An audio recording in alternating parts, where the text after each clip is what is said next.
કાયમુલ ઇસ્લામ મદ્રેસા trust સંચાલિત new boys hostel બિલ્ડિંગનો ઉદ્ઘાટન સમારંભ યોજાયો. કાયમુલ ઇસ્લામ મદરેસા ટ્રસ્ટ મોટા મિયા માંગરોળ સંચાલિત ન્યૂ બોયઝ હોસ્ટેલ બિલ્ડિંગનો ઉદ્ઘાટન સમારંભ ઉદ્ઘાટક એવા જમિયત ઉલમાએ હિન્દ ગુજરાત પ્રદેશના જનરલ સેક્રેટરી મોહતરમ મુફ્તી ઇમરાન ઢેરીવાલા સાહેબના હસ્તે રિબીન કાપી કરવામાં આવ્યો હતો. કાર્યક્રમની શરૂઆત હાફિઝ સાલેહ દાઉદ પટેલ દ્વારા તિલાવતે કુરાનથી કરવામાં આવી હતી.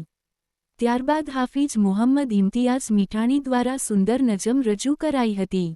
સ્વાગત પ્રવચન તથા સંસ્થાનો પરિચય કેનેડા નિવાસી અને આ ટ્રસ્ટના ટ્રસ્ટી મહેબૂબ યુસુફ પટેલ દ્વારા રજૂ કરાયું હતું.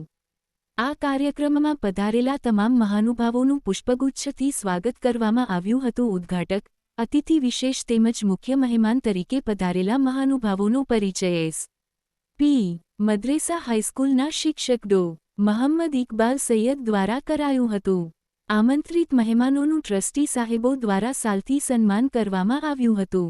પ્રાસંગિક પ્રવચનોમાં અતિથિ વિશેષ તરીકે પધારેલા જી.એમ. વસ્તાનવી યુનિવર્સિટી, જામિયા ઇસ્લામિયા ઇશારતુલ ઉલૂમ અક્કલકોવના પ્રોવોસ્ટ ડોક્ટર અકીલ અલી સૈયદ દ્વારા વિદ્યાર્થીઓને સામાજિક અને શૈક્ષણિક રીતે સફળ થવા માટે હાકલ કરાઈ હતી. ઉદ્ઘાટક એવા મુફ્તી ઇમરાન ઢેરીવાલા સાહેબ દ્વારા વિદ્યાર્થીઓને દીની અને દુનિયવી શિક્ષણનું મહત્વ સમજાવી જીવનમાં સારા મનુષ્ય બનવા માટેના ગુણો કેળવવા સલાહ અપાઈ હતી.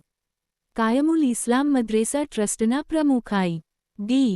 પટેલ દ્વારા ટ્રસ્ટ ચલાવવા માટે દાનની જરૂરિયાતને ધ્યાને લઈ દાતાઓને દાન કરવાની અપીલ કરાઈ હતી.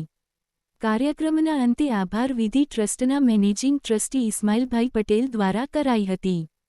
તમામ આમંત્રિત મહેમાનો તથા ઉદ્ઘાટક એવા મુફ્તી ઇમરાન ઢેરીવાલા સાહેબ નવી હોસ્ટેલ બિલ્ડિંગની રિબીન કાપી નવી હોસ્ટેલ બોર્ડરો માટે ખુલ્લી મૂકી હતી. હોસ્ટેલ અને ટ્રસ્ટ માટે દુઆ પણ ગુજારી હતી. આ પ્રસંગે ભરૂચ શહેર કોંગ્રેસ પ્રમુખ અને ભરૂચ નગરપાલિકાના કોર્પોરેટર એવા સલીમભાઈ અમદાવાદી મુખ્ય મહેમાન તરીકે ખાસ ઉપસ્થિત રહ્યા હતા. ઉપરાંત કાયમુલ ઇસ્લામ મદરેસા ટ્રસ્ટના તમામ ટ્રસ્ટીશ્રીઓ, ગામમાંથી પધારેલા મહેમાનો, વિદેશથી પધારેલા મહેમાનો, શિક્ષકગણ, વિદ્યાર્થી ભાઈઓ બહેનો મોટી સંખ્યામાં હાજર રહ્યા હતા. રિપોર્ટ ઇમરાન ખાન પઠાણ.